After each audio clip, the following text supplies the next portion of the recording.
Histoire ça triste en pile. Jeune demoiselle ça n'a gardé là, c'est une demoiselle qui sorti sodo, bandi fait courir, li pa gen maman, li pa gen papa. Li pa contre si pour le faire en haut, si pour le faire en bas. Pendant le chita la ria, li wè un jeune homme qui passe, li relèl.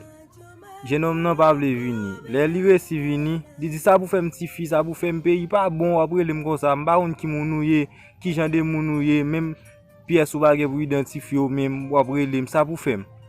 Demoiselle la dit c'est bandi qui prend qui fait courir quitter la caille moi petit garçon, parce ka aider de façon capable. Jeune homme nan dit moi là pour m'aider tout le monde dans façon qui me capable.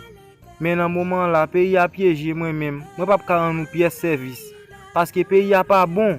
Pays a pas bon même demoiselle. Demoiselle la dit si pas bon Dieu que vous c'est Jésus oui petit garçon. Parce que bandi qui fait me courir quitter caille moi pas un maman pas un papa aidez me façon capable s'il vous plaît bon Dieu après mettre tout ça.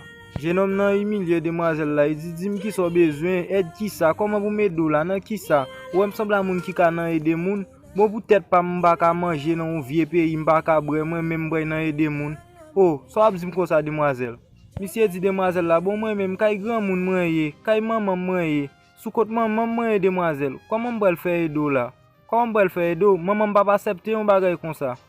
Comment m'pa le faire d'eau qu'elle me fait mal pour ouvrir mais comment m'pa le faire m'pa comment m'pa le faire. Demoiselle là dit s'il vous plaît regardez ça qu'a fait pour moi jeune homme regardez ça qu'a fait pour moi monsieur dit moun qui boy. Demoiselle là dit moun sodo il dit moun sodo pour ta vrai parce que Jean mort là nous tout nan courir pas diable malheureux regardez figi demoiselle là non li fin né depuis matin elle va manger tout ça c'est faute pays nous merci l'état pays ça fait un jeune homme normal. Jeune homme nan dit m'de ka promettre la caille moi c'est vrai mais maman m'a pas accepter. M'pa obligé parler à maman demoiselle pour regarder ça m'ka faire pour. Ça fait mal en pile. Et pas premier cas li rencontrer sur route li comme ça. Li jeune plusieurs moun qui saute mi balai sodo ka plein pour même cause ça. Jean bandi fait courir qui de caillou. Jeune homme nan dit ça fait mal en pile.